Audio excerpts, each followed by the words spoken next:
Hello everyone and welcome back to the Cleveland Browns franchise. It's week number 2 of our third season and the Brownies come home to First Energy Stadium to host the Jacksonville Jaguars. Jacksonville has really taken some hits in free agency this season, but still had a good outing in week number 1, getting by the Dolphins 19-16. They have the number 3 passing offense and the number 3 passing defense. So this could be a tough ball game. Welcome to First Energy Stadium on a rainy Sunday night in Cleveland. The Browns got beat by the Jags in their meeting in the playoffs 2 years ago and are coming off a win at home in week number 4 of the preseason, winning 10-7 in a defensive battle. But that was preseason football, and now is the real deal. Blake Bortles leads a talented group of receivers led by veteran Larry Fitzgerald. Jacksonville won the toss and decided to take the football first. So on 1st and 10 from their own 25, with his receivers in a tight formation, he gives to Bradshaw around the right side, and he has lots of room down inside the 45 of the Browns. And now working from the offset eye, the delay goes to Ahmad Bradshaw up the middle for a 5-yard gain. So the defense hasn't done too well on the first couple of plays. Bortles throws an interception to Dante Whitner. In his 12th season in the NFL, Dante Whitner jumps in front of Larry Fitzgerald for the interception. And that brings the first Jaguar possession to an end. Matthew Stafford brings the Browns out, and from the 33, completes it to DeAndre Hopkins, not moving the chains by inches. And the give is to Duke Johnson up the middle, and he's past the 45 for the first down. Now on 2nd and 7, the give is to Robert Turbin around the right side for a nice 5-yard pickup. That makes it 3rd and 2, and Duke Johnson goes up the middle for the first down. From the 40-yard line, it's nice to have the Baby Powder twins in the backfield again. Stafford completes it to Brashad Perriman for a 9-yard pickup, 2nd and inches, and the give is to Duke Johnson up the middle, and he gets to the 25. From the 21, the Jaguars showed blitz, and the pass is incomplete. Brashad Perriman just missed that. So Kaini Fairbairn comes on for a 38-yarder, and it's no good. Off to the left. So the Jaguars take over at the 28-yard line. Bortles goes back to pass, completes it to Allen Robinson at the 34-yard line. That brings up 3rd and 3. Bortles fakes the handoff and completes it to Julius Thomas at the 47-yard line. 1st and 10, Bortles back to pass and goes over the middle to Allen Robinson for another first down. Now on 2nd and 8, the 38.5, gives to Ahmad Bradshaw, and he has a nice 9-yard pickup. And from just outside the 31, Bortles is sacked by Jaron Hosley back at the 37-yard line. That brings on Jason Myers for a 54-yard kick, and it's wide right. No good. Both kickers misjudging the wind. 2nd and 13, Stafford goes back to pass and completes it to Gordon at the 40-yard line of the Jaguars. And that brings us to the end of one with your score: Jacksonville 0 and Cleveland 0. Stafford on 1st and 10 from the 40-yard line is sacked by strong safety Jonathan Cyprien back at the 49-yard line. Stafford goes long and incomplete, intended for Josh Gordon. Matthew Stafford is down and injured, holding his head, and we'll have to get right on that. It brings in Geno Smith, and what a pass to Josh Gordon. Wow, that was a laser to the sideline. Next, it's Robert Turbin taking the ball left, and he is fighting, spinning all the way down to the 10-yard line. They're going to mark him at the 11. So Smith gives to Duke Johnson. He's inside the 5. On 2nd and 2. Oh, Smith needs to snap the ball. Oh, it's a delay of game penalty. That'll back him up 5 yards. And let's go to Eurocat Baby on the sideline with an injury report. The players as well as the fans are all concerned with the injury to Matthew Stafford. He has taken a ride to the locker room for some tests, so I'm not quite sure how serious the injury is yet. But I can tell you that he is not out here on the field, and his return in this game, I was told, is doubtful. Well, we'll have to wait for the story, but that certainly doesn't sound good for this game. Back on the field, Smith working from an empty backfield, goes back to pass, completes it to DeAndre Hopkins, and almost makes the first down. 3rd and 2 upcoming. Smith back to pass, and I don't know where that was going, but I think he got hit. That's what we'll call it anyway. And that brings on Kaimi Fairbairn for a chip shot. Field goal, and it's good. Next, Bortles hands off to Bradshaw, and he is stuffed by Brandon Spikes. 3rd and 10 from the shotgun. Bortles passes left side to Allen Robinson, and he does not make the first down. So they'll have to punt. Brian Anger sends this one up and away, and it comes down. Fabian Moreau. We don't get very much look at him, but it's nice to see that the Browns have a threat in the backfield now. On 2nd and 10 with Smith in the shotgun. He drops back, passes long and complete to Perriman at the 25. And from the I formation and Turbin in the backfield, the counter to the left, struggling for yards, and he fumbles the football, picked up by Gary Barnage. And Paul Posluszny is injured on the play, and we'll have to find out how serious that is. Robert Turbin. Ooh, and there's the hit on Posluszny. Jonathan Cyprian comes up and knocks the ball out, and it's picked up by Gary Barnage to remain Brown football. So on 3rd and 1 with Duke Johnson back in there, the give is up the middle to Malcolm Johnson, and he gets the first down. 3rd and 9. Smith rolls out to the right, and he gets the first down. But there's a challenge. Challenge the ball spot. That looked like a first down to me, and it still looks like a first down to me.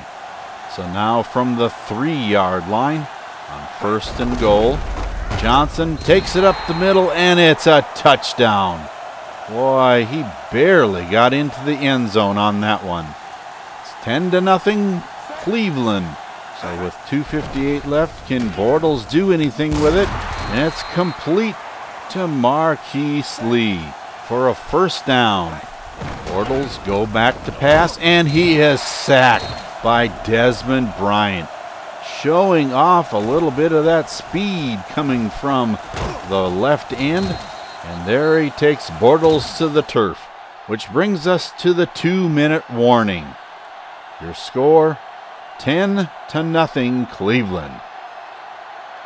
Now on 3rd and 14, Bortles goes back to pass, and he gets sacked again by Matt Shaughnessy, which brings on the punting team, and the Browns take over. Smith goes back to pass, complete to Duke Johnson over the 40-yard line.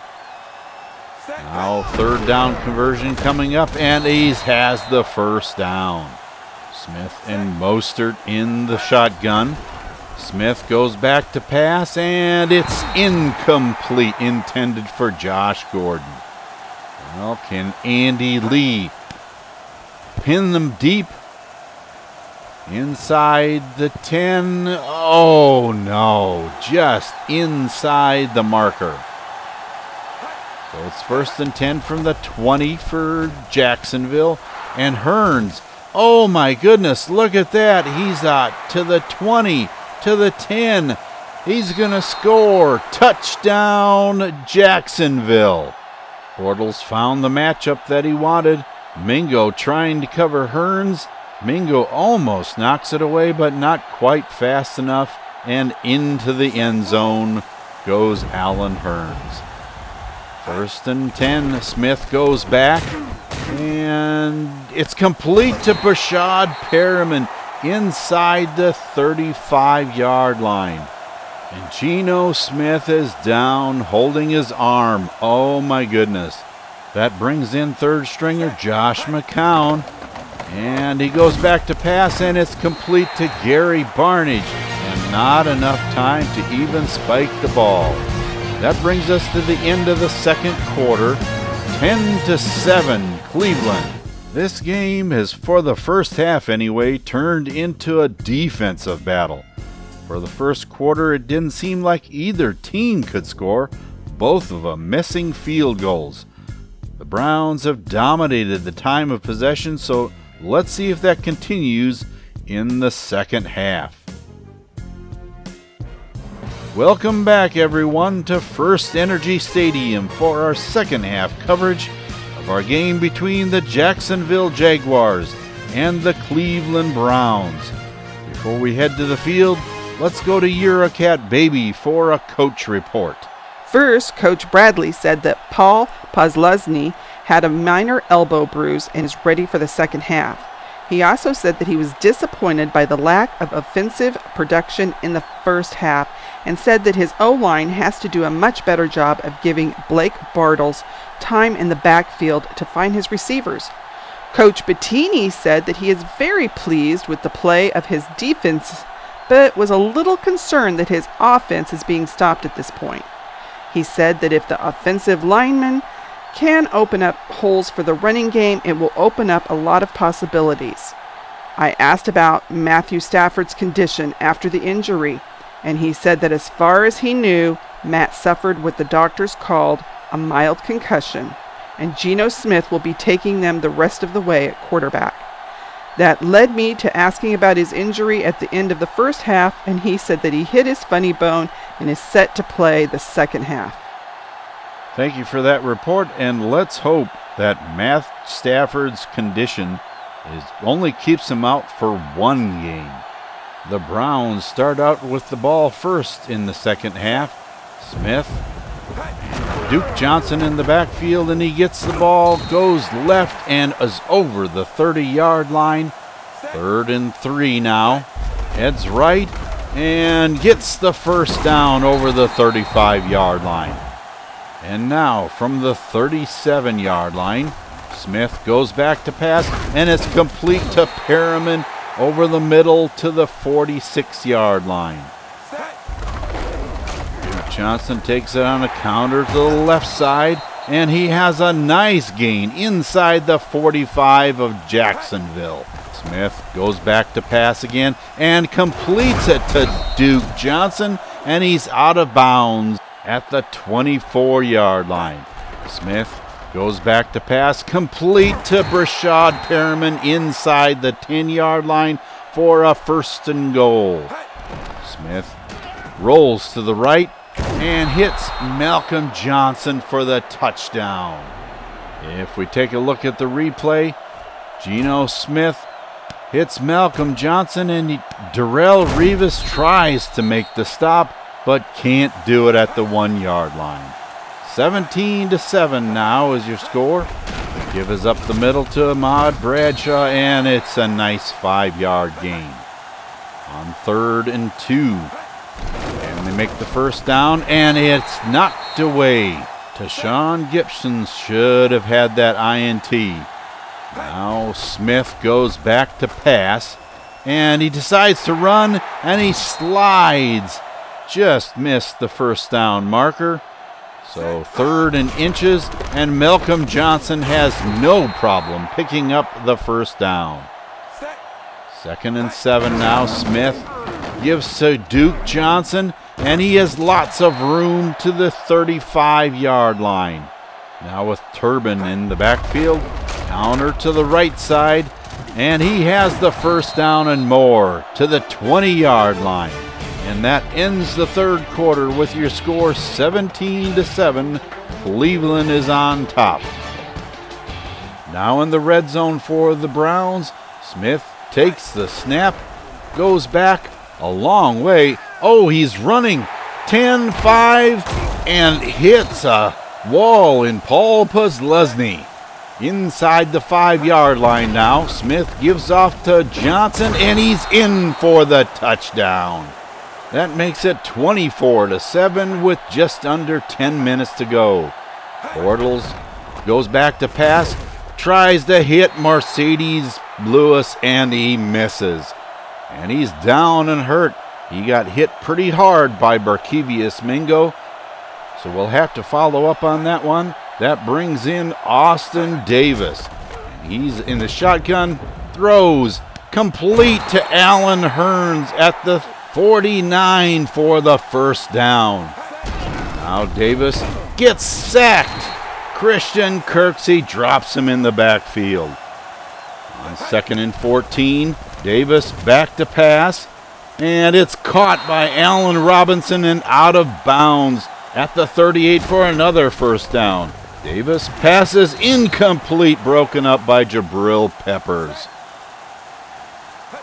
Now Davis throws, and it's complete to Allen Robinson inside the 15-yard line for yet another first down. For an injury report, let's go to Eurocat Baby. Got word here on the Jacksonville sidelines that Blake Bortles landed pretty hard on his throwing shoulder, and most likely it will be Austin Davis at quarterback for the Jags for the rest of the game. Thank you for that.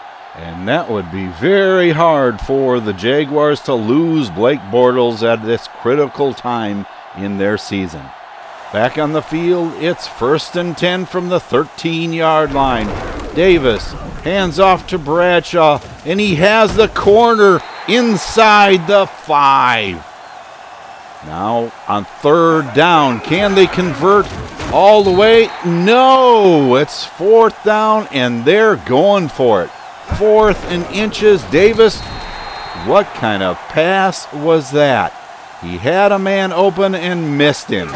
So from inside the 4, Mostert goes right side on a counter, and he's to the 9-yard line. 3rd and 5, Smith hands off to Mostert, and he goes left side, and he's got lots of room to the 40, to the 50, to the 4. Oh, and it's knocked out by Devin McCourty and picked up by Tyson Alualu. We see on the replay where Mostert breaks out into the open, has clear sailing to the end zone, and the ball is just knocked out. What a disappointment, but at the 36-yard line, the Jaguars have it again. Davis gives to Bradshaw, and he is stuffed, running into a wall of Browns. It's conversion time. Davis throws out to Marquise Lee, and he doesn't even get close. So after the punt, the Browns have it again. Smith hands off to Mostert, and he's running the left side again, and he's out in the open. 20, 10, touchdown Cleveland. On the replay, we see where Mostert breaks out in the open, has wonderful blocking. Andrew Hawkins springing him to the end zone. 31-7 now.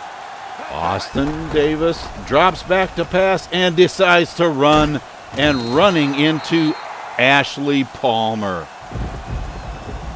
He's turning out to be a solid backup for the Browns. Myles Garrett gets in on the sack. And that brings us to the 2-minute warning with your score 31-7 Cleveland. Now 3rd and 9. Davis goes back to pass, and it's complete to Julius Thomas, but not enough for the first down. It's 4th and 2 with only a minute and 50 seconds left, and they're going for it. Davis throws it and almost intercepted by Jaquan Williams. And that gives the Browns the ball deep in Jaguar territory. Mostert goes right side, battling for another first down. And all Smith has to do is take a knee, and the ball game is over. 31-7, Cleveland wins this one at home. Well, the defense came through again in this one. They were able to hold the Jags offense to under 250 yards, 7 first downs, and only 2 of 9 attempts at third down conversions. And to top that off, they only allowed 1 trip to the red zone. Their only hiccup in the entire game was an 80-yard pass play by Allen Hurns to end the first half. Geno Smith did a pretty good job of relief of Matt Stafford with the only passing touchdown of the game. The running game came alive in the second half with the Browns backs teaming up for 2 touchdowns on 24 carries and 226 yards. Where the defense is concerned, if it weren't for that 80-yard pass play right before the half, the Jags wouldn't have even scored. That is playing lights-out defense, at least in this league. Up next for the Browns, they have a bye week. I know having a bye week in week number 3 is kind of like having a screen door on a submarine. The only thing that it will accomplish is giving Matt Stafford a little more time between games to heal. I've never liked having a bye week this early in the season. It just disrupts the flowing of the motion as far as I'm concerned. After that, the Browns will be traveling to MetLife Stadium to take on the New York Giants. The Giants have undergone a lot of changes and have lost their first 3 games. The only real star they have on offense is Odell Beckham Jr., and their defense is ranked last in the league in everything. Strong safety Brandon Merriweather is out for 8 weeks with a torn pectoral muscle, so the secondary may be very vulnerable. If there's a game that you want to come out of a bye week playing, it is playing the New York Giants the way they are right now. The only thing that the Browns need to be careful of is not looking past getting this win. The last time they looked past a team, they got hammered by the Redskins last season. Keep in mind that if you enjoyed this video, leave a like so that others can enjoy it as well. And if you would like to be notified when there is a new one, subscribe by clicking on my icon at the end of the video. It's been our pleasure to bring you coverage of the Jacksonville Jaguars playing the Cleveland Browns. And be with us in our next episode when the Browns take on Odell Beckham Jr. and the New York Giants in MetLife Stadium. Until then, for Eurocat Baby, I'm Husker Eurocat saying so long for now, and have a good day, everyone.